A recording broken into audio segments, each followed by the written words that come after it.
저는 여러분들에게 감사한 마음을 갖고 있어요. 왜냐하면 여러분들이 없으면 저 혼자 설교해야 되잖아요. 얼마나 감사한지 몰라요. 요즘 일부가 자꾸 늘어가지고요, 곧 100명 되겠어요. 왜 그런지 몰라. 바쁘신 분들이 많은가. 일부가 조금 늘어나더니 지금 엄청 많이 늘어났어요. 우리 성도들이 와서 함께 예배드리고 설교를 할 수 있고 들을 수 있어서 저는 정말로 감사합니다. 우리가 이렇게 감사하게 되면 우선 기분이 좋아진대요. 왜 기분이 좋아지는가 하면 우리 속에 기분이 좋아지게 만드는 호르몬이 있잖아요. 호르몬. 그 호르몬들이 막 나온대요. 감사를 말하면. 반대도 있죠. 불평하면 어떻게 될까요? 꽉 막히는 거죠. 얼굴이 그래서 찡그러지는 거죠. 험하게 변하죠. 우리가 감사하면 얼굴이 자꾸 펴지는 거죠. 좋은 호르몬이 나오니까. 또 우리가 이제 감사하면 불안과 스트레스가 줄어든다고 해요. 스트레스 줄어들기 참 어렵잖아요. 병원에 가서 우리가 진단하면 왜 이렇게 스트레스를 많이 받으세요? 하는 말을 수없이 듣거든요. 줄이고 싶어요, 병원에서 나올 때는. 근데 어떻게 줄이냐 말이에요. 눈에 보여야 줄이지. 그런데 감사하면 스트레스가 줄어든대요. 감사가 아주 좋은 거지요. 스트레스가 줄어드는 이유가 대뇌 편도체가 활동을 감소시킨답니다. 그래서 이제 스트레스가 줄어든다는 거예요. 또 감사를 표현하면 자기 조절 능력이 좋아지고 공감 능력이 좋아진대요. 왜 공감 능력이 좋아지는가? 우리 뇌의 전두엽이 막 활성화가 돼가지고 공감 능력이 좋아진대요. 딴소리 안 하는 거지요. 우리가 우리 자신의 감정을 잘 조절하고 타인을 배려하고 싶다면 감사하는 습관이 답입니다. 나이가 들면 기억력이 이제 떨어진다는 게 이제 걱정거리인 분들이 많아요. 근데 나이가 들어도 기억력이 떨어지지 않는 방법이 있어요. 그 방법이 뭐냐면 감사를 많이 하는 겁니다. 감사를 하게 되면 기억력이 좋아진대요. 기억력이. 나 기억력이 떨어졌어. 그러면 가로 열고 뭐 해야 된다고요? 감사를 더 많이 하는 거죠. 사람들에게도 하나님에게도 감사를 더 많이 하는 거죠. 그렇게 우리가 감사를 표현하면 우리 뇌에 이제 해마하고 비슷하게 생긴 그 해마라는 이제 뇌가 있는데 그 해마가 기능이 향상이 된대요. 그래서 이제 기억력이 좋아진다는 거예요. 결국 이렇게 보면 감사라고 하는 것은 그냥 감정의 하나로 끝나는 게 아니었습니다.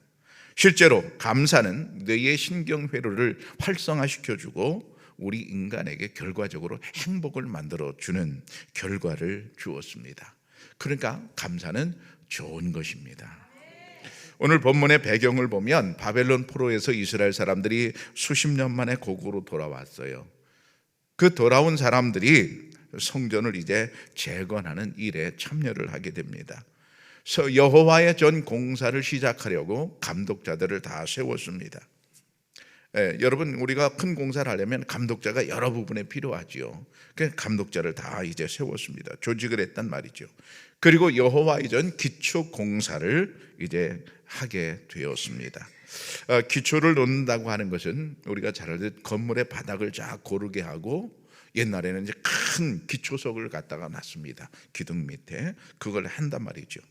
이런 이제 일을 시작할 때 제사장은 오늘 보니까 예복을 입고 나팔을 손에 들었습니다. 모세의 율법에 정한 대로 그들은 옷을 만들어 입었고 띠를 띠며 관을 만들어서 입었습니다. 또 레위 사람들은 제금이라는 악기를 손에 들고 연주를 했습니다. 혼자 연주한 게 아니라 악단이 구성되고 수많은 사람들이 제금을 연주하여 이 연주는 참으로 웅장하고 아름다운 음악이 되었습니다. 지금 여기 모인 사람들 앞에 놓여 있는 상황은 동일합니다. 모두 전에는 다 바벨론의 포로였습니다. 그러나 지금은 고국으로 돌아와 성전 재건에 힘을 쏟고 있는 중입니다. 그런데 이 동일한 상황에서 어떤 사람은 감사 찬양을 하는가 하면 어떤 사람은 그러지 못하고 있습니다. 환경은 동일한데 동일한 환경에서 감사할 수도 있고 불평할 수도 있습니다. 그러나 그 결과는 사뭇 다릅니다. 감사하기로 작정한 사람의 삶이라고 하는 것은 편안하고 풍요롭게 변합니다. 반면 불평을 선택한 사람의 삶은 불안하고 피곤하고 그리고 행복하기 어렵습니다. 그런데 제가 살면서 참 이상한 것은 한 번 불평 프레임에 걸린 사람은 감사하기가 그렇게 쉽지 않다는 사실입니다. 설교를 들으며 성경을 읽으며 내가 오늘부터 그래 나도 감사해야지 하고 다짐을 하고 이제 집으로 돌아갑니다. 그런데 그게 그렇게 쉽지 않습니다. 여전히 입에는 불평이 따라다닙니다. 그렇기 때문에 감사는 인간의 능력 중에 가장 큰 능력입니다. 감사는 능력입니다. 여호와의 전 공사가 시작되는 시점에 오늘 감사하는 이들이 있습니다. 여러분, 우리는 언제 어디서나 감사의 사람이 되기를 축복합니다.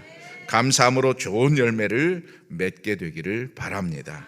11절에 보면 여호와께 감사하며 이르되, 바벨론 포로에서 돌아온 이들이 하나님께 감사하며 찬양하고 있는데, 감사하며 찬양하는 그 모습보다 더 아름다운 것은 없습니다. 인간이 가장 아름답고 가장 순수한 순간이 언제일까요? 바로 이때입니다. 하나님 앞에 나와서 감사하며 찬양할 때입니다. 엄마가 딸이 이런 말을 할 때 얼마나 이쁠까요? 엄마가 내 엄마라서 너무 고마워 라는 말을 할 때, 사춘기 때는 절대 이런 말 안 하죠. 엄마가 싫어요, 아빠도 싫어요, 모두 다 싫어요. 근데 사춘기가 딱 지나고 철이 딱 드는 순간 밤에 자려고 누웠는데 딸이 갑자기 엄마 손을 잡고 엄마가 내 엄마라서 고마워 라고 말한다면 엄마는 너무 행복할 것입니다. 그리고 그 순간에, 그 딸을 보는 순간에 딸이 그렇게 예뻐 보이는 거죠. 세상에서 최고로 예뻐 보이는 거죠. 마찬가지로 우리가 하나님께 나와서 감사하며 하나님을 찬양할 때, 하나님이 우리를 보실 때 우리가 가장 이쁜 순간이죠. 성전 기초를 놓는 기쁨으로 인하여 이 사람들은 큰 소리로 하나님을 찬양하고 있습니다. 역사적으로 본다면 BC 586년에 남유다마저 멸망을 했습니다. 둘로 나눠졌던 나라가 북쪽 이스라엘은 이미 전에 멸망했고 남쪽 이스라엘이 멸망했어요. 그리고 멸망한 이 나라 사람들을 이제 데려갔습니다. 포로로 데려갔어요. 바벨론의 포로로 3차에 걸쳐서 데려갔습니다.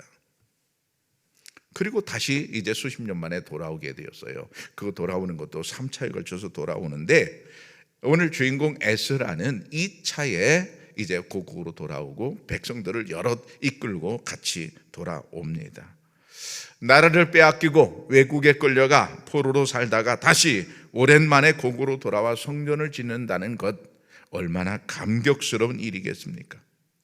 그들은 먼 길을 걸어왔을 것입니다. 외국에서 걸어왔으니까 가까운 길이 아니죠. 먼 길을 걸어오면서 힘은 들지만 그 머릿속에 무슨 생각을 했겠어요? 빨리 고국으로 돌아가서 가장 먼저 무너진 예루살렘 성전을 우리가 재건해야 되겠다. 그런 생각을 하면서 온 거예요. 모두 다 똑같은 생각이죠. 여러분, 우리가 생각하기는 싫지만 이렇게 이제 생각하면 좀 피부에 와닿는데요. 갑자기 지진이 났어요. 어디서 났는가?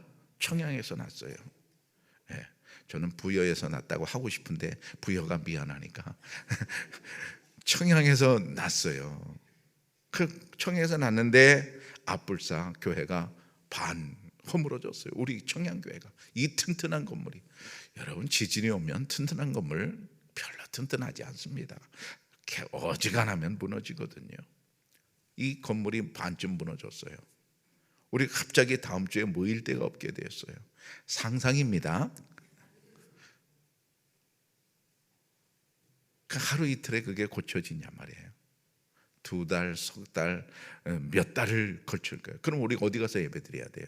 어디 가서 예배드려요? 초등학교 강단을 빌리든지 문화체육센터를 빌리든지 우리가 그쪽으로 가야 될 거예요. 거기서 몇 달 예배드리고 있는데 얼마나 이곳에 오고 싶겠어요. 얼마나 이 의자가 그리워지며, 얼마나 이 오르간이 그리워지며, 얼마나 이 피아노가 그리워지며, 특히 강대상이 얼마나 보고 싶겠어요. 근데 수십 년 만에 고국으로 돌아왔단 말입니다.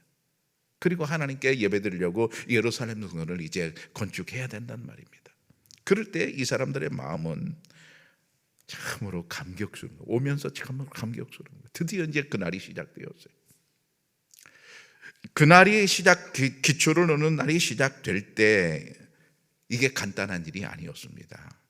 준비하는 시간도 길었거니와 방해하는 사람들도 있었습니다. 세상에 쉬운 일은 없어요. 교회를 건축해봐서 저도 아는데, 건축하면 말이죠, 좋은 것만 있는 것 같잖아요. 아니에요. 뒤에는 방해하는 사람들이 보통 많은 게 아닙니다. 누가 방해하느냐? 교인들이 방해합니다. 참 이상하지. 반드시 말썽이 일어나. 교회를 건축하면 쉬운 일이 아니에요. 반드시 이런저런 말들이 얼마나 많은지 몰라.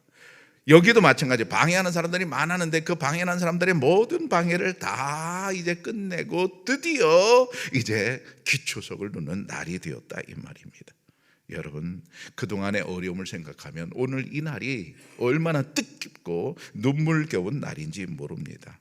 그것을 좀 자세히 보면 이렇습니다. 오늘 성경에 제사장들은 예복을 입고 이렇게 되어 있어요. 제사장들은 예복을 입고, 우리가 볼 때는 뭐 당연한 일 같잖아요. 그런데 포로기에서는 그렇게 못했습니다. 수십 년 동안 목사님 가운 있는 걸 보지를 못했어요. 수십 년 동안 제사장들이 그렇게 예복을 차려입는 걸 보지를 못했어요. 예배 자체가 없었으니까요. 여러분, 세상에 당연한 것 없는데 우리가 이렇게 가운을 입고 설교하는 것, 그것을 보는 것, 이거 당연한 일 아니에요. 이게 없을 수도 있는 거지요.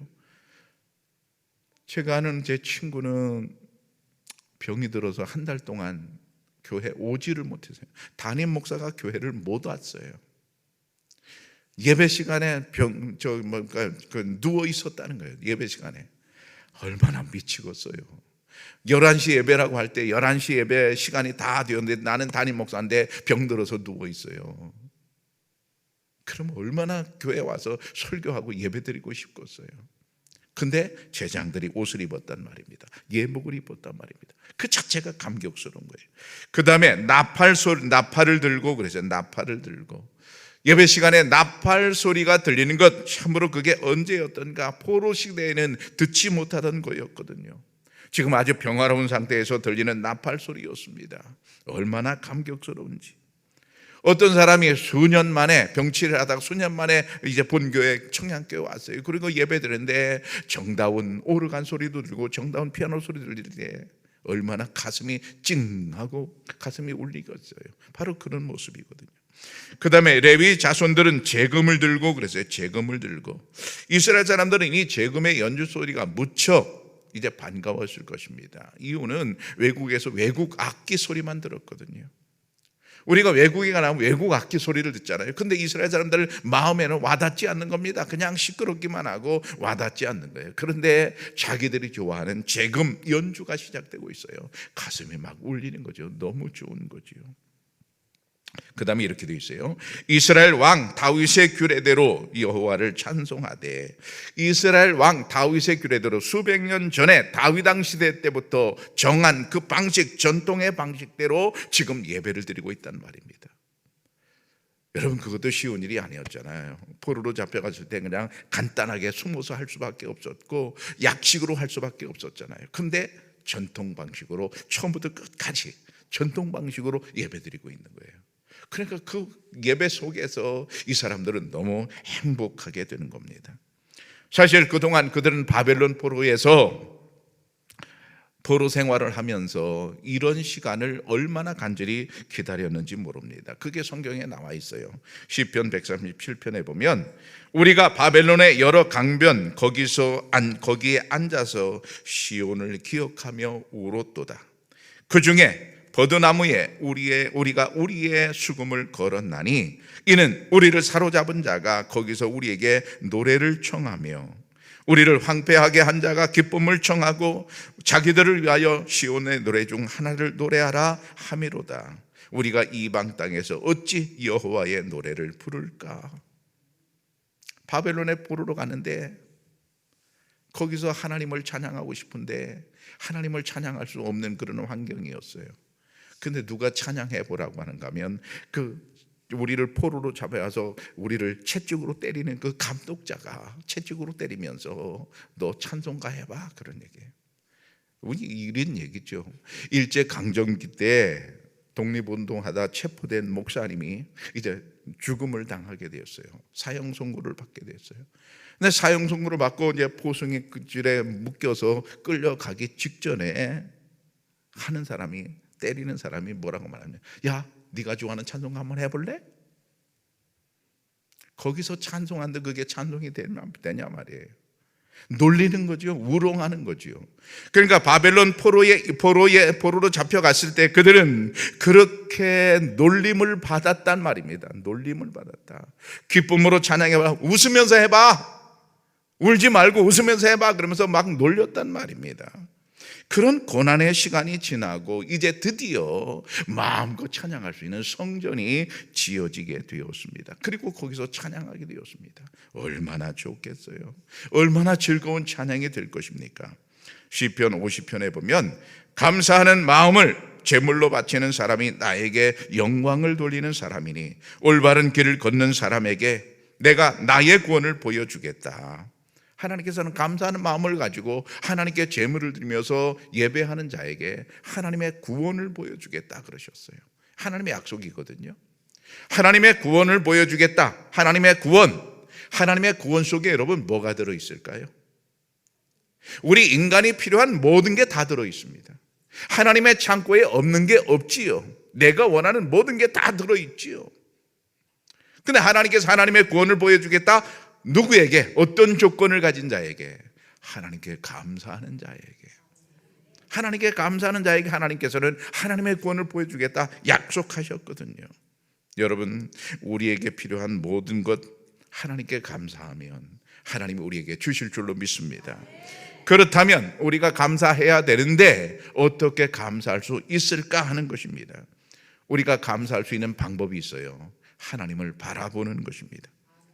환경이나 나 자신을 바라보면 감사가 나오지 않아요. 짜증만 날 수 있어요. 눈을 들어 하늘을 바라보는 것입니다. 아브라함이 축복의 사람이 된 비결, 바로 눈을 들었다는 데 있습니다. 창세기 13장에 보면 롯이 아브라함을 떠난 후에 여호와께서 아브라함에게 이르시되 너는 눈을 들어 너희 있는 곳에서 북쪽과 남쪽 그리고 동쪽과 서쪽을 바라보라. 하나님께서 아브라함을 부르셨어요. 근데 아브라함 부르시는데 언제 불렀는가? 롯이 아브라함을 떠난 후에. 참 재미있는 대목이에요. 롯에게 말해봤자 소용이 없는 겁니다. 불평에 쩔어 있는 사람에게 말해봤자 소용이 없는 게 있어요.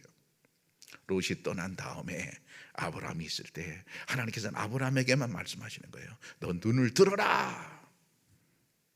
하나님께서 오늘 우리에게 뭐라고 그러세요? 너는 눈을 들어라. 눈을 들어서 동서남북을 받아봐라. 너를 보지 말고 짜증을 내지 말고, 환경을 보지 말고 짜증을 내지 말고, 집구석을 보고 짜증을 내지 말고, 그거 보지 말고 하늘을 들어라고. 눈을 들어 하늘을 봐라. 그러면서 동서남북을 바라보라 그러십니다. 가슴을 펴라는 말씀이죠. 시편 123편에 보면 하늘에 계시는 주여 내가 눈을 들어 주께 향하나이다. 여러분, 신앙생활은 뭔가 눈을 드는 시간, 드는 것입니다. 우리가 실망하면 땅을 보게 됩니다. 땅을 보게 되면 아무것도 해결될 게 없어요. 소망을 가지고 고개를 들어 주님을 바라봐야 될 줄로 믿습니다. 실망하면 마음이 작아집니다. 작아지면 자꾸 고개가 떨어집니다. 그리고 땅만 쳐다보게 되고 자꾸 불평하게 됩니다. 그러면 무엇이 남겠습니까? 행복할 수가 없습니다. 여러분, 고개를 들으시기 바랍니다. 가슴을 펴시기를 바랍니다.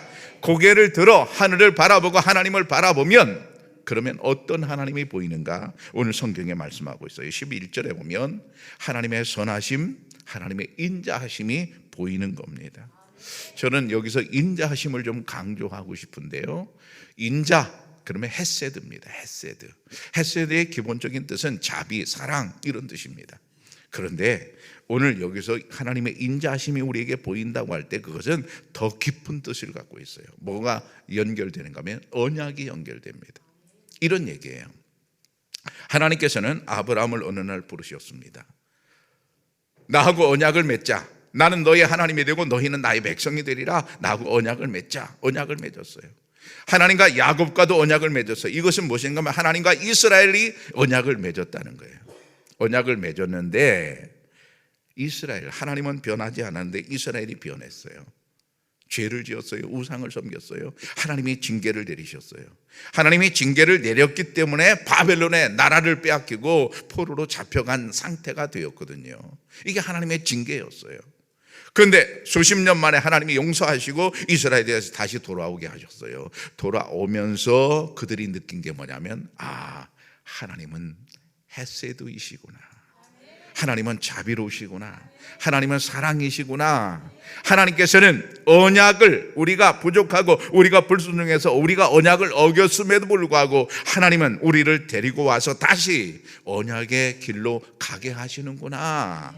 그걸 느끼는 게 헤세드란 말입니다. 하나님의 헤세드를 우리가 느끼면 무슨 일이 벌어집니까? 하나님께 감사할 수밖에 없는 겁니다. 여러분, 저도 어릴 때 이런 부모님에게서 이런 사랑을 느꼈는데 제가 어머니 주머니에서 50원, 100원 훔쳐다가 풀빵을 사 먹었거든요. 옛날에 풀빵 50원 주면 5개 줬습니다.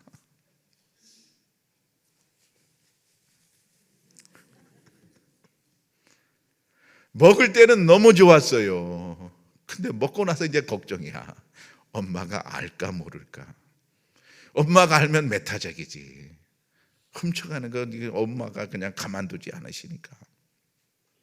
집에 들어갈 때마다 엄마 눈치를 보는 거예요. 엄마가 혹시 알까 모를까. 엄마가 모르는 것 같으면 휴, 다행이다. 엄마가 모르는가 보다. 엄마가 성질나 있으면 엄마가 벌써 알았구나. 그때부터 나는 오금이 저리는 거지. 근데 내가 잘못했어도 나를 때리긴 때리지만 자고 있는 나한테 안티프라민을 발라주시더라고. 그렇죠? 맞아서 아파서 울고 있는 나에게 안티프라민을 발라주면서 엄마의 눈물이 뚝뚝 떨어지는 거죠. 나는 잘못했지만 하나님께서 나를 불러다가 그래, 내가 나를 멀리 떠났어도 내가 죄를 지었어도 나하고 언약의 관계지. 그래, 이리 와. 그리고 하나님께서 언약의 길로 가게 하시는 거예요. 이런 하나님의 헤세드, 이것을 맛보게 되니까 여러분 무슨 일이 벌어집니까? 하나님의 은혜에 감사할 수밖에 없게 되는 것입니다. 바벨론에서 귀환한 이스라엘 백성들이 큰 소리로 찬양할 수 있는 이유는 바로 이것이었습니다. 이스라엘 조상들 그리고 자기들의 죄악에도 불구하고 하나님께서는 그들을 용서하시고 다시 불러서 하나님의 파트너로, 하나님의 백성으로 인정하시는 그 은혜를 경험한 겁니다. 그 12절에 보면 대성통곡하였으나 그랬어요. 대성통곡하였으나. 예루살렘 성전이 파괴된 이제 해가 BC 586년입니다. 지금 돌아와서 예루살렘 성전을 회복하려고 하는 이때가 BC 536년입니다. 50년 만에 그들은 돌아왔습니다. 여러분, 50년 전에 60살, 70살 이렇게 되신 분들 50년 전에 예루살렘 성전이 파괴되는 그것을 다 봤습니다. 불타서 연기 나는 걸 다 봤단 말입니다. 분명히 무너졌는데 무너졌던 그 자리에 다시 예루살렘 성전을 시킨다는 이 감격이 그들에게 이제 울컥했던 거예요. 그래서 울음이 나올 수밖에 없었던 것이죠.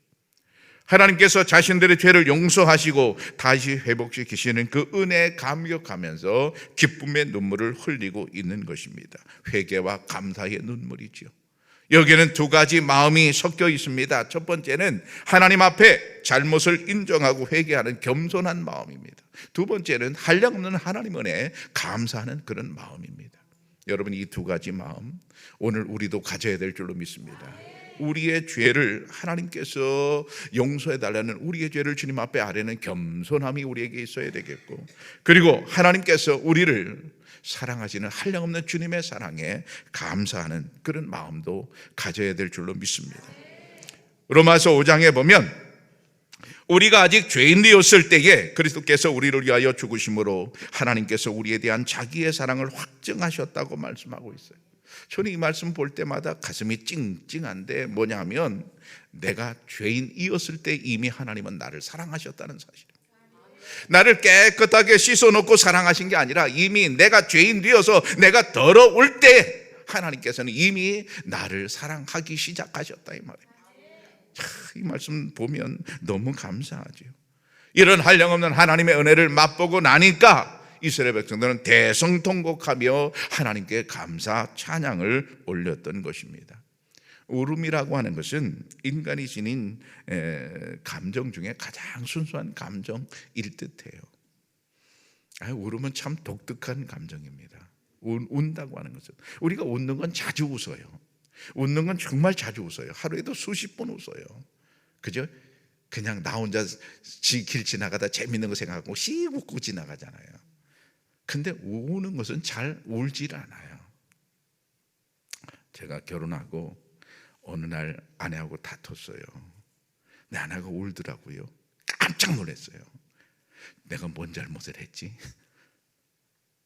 뭐 잘못한 거를 뭐 생각하는 거야. 내가 큰 잘못했는가 보다. 근데 시간 지나고 보니까요, 별것 아닌데 울더라고. 그때는 몰랐어요. 별것 아닌데 우는지를 몰랐어요. 여자의 울음은 강력한 무기인 걸 난 몰랐어요. 근데 어쨌든 울음이라고 하는 것은 인간이 가진 순수한 감정 중에 하나거든요. 예수님께서 나를 위해서 십자가를 지었다는 사실을 처음 깨닫고 우리는 울었습니다. 그 후에 주님의 은혜에 여러분 얼마나 울어보셨습니까?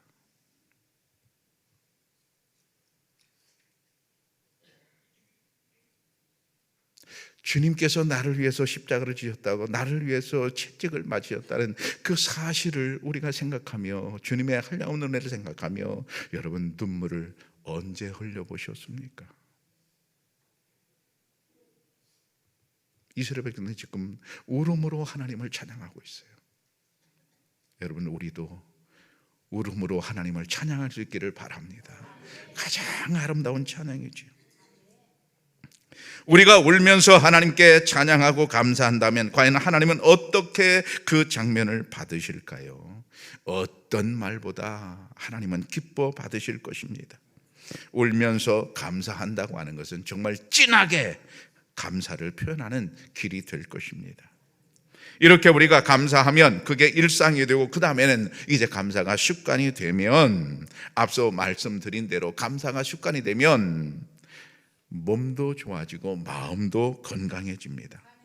감정도 조절이 잘 되고 타인을 배려하는 여유로운 마음이 됩니다. 여러분, 타인을 배려하면 결국 어떤 반응이 나에게 올까요? 사람들은 타인에게 잘해주면 당연히 그 사람도 나에게 잘해주게 돼 있어요. 오는 말이 고면 가는 말도 곱게 돼 있거든요. 그럼 관계가 좋아지는 거예요. 관계가 좋아지면 그게 잘 사는 거죠. 다른 게 잘 사는 게 아니에요. 여러분, 돈이 많은 게 잘 사는 게 아니고, 명예가 많은 게 잘 사는 게 아니고, 내 주변 사람들과 사랑하며 잘 지내는 게 그게 잘 사는 거거든요. 그럼 어떻게 잘 살아요? 주변 사람들에게 자꾸 감사하는 거예요. 지금보다 더 많이 감사하는 거예요. 여러분, 부부관계가, 가족관계가, 저는 모든 사람이 다 똑같은 줄 알았어요. 근데 살아보니까 그게 아니에요. 어떤 가족은 가까운 가족이 있는가 하면 어떤 가족이 먼 가족이 있어요. 어떤 친구는 가까운 친구가 있는가 하면 어떤 친구는 먼 친구가 있어요. 여러분, 이 차이가 뭡니까? 내가 감사를 많이 하면 가까워져요. 여보 고마워. 나 같은 거 데리고 살아줘서 고마워. 여보 오늘 밥 해줘서 고마워. 여보 내 남편이 돼서 고마워. 한 번 하고 마는 게 아니라 수없이 같이 나누는 거죠.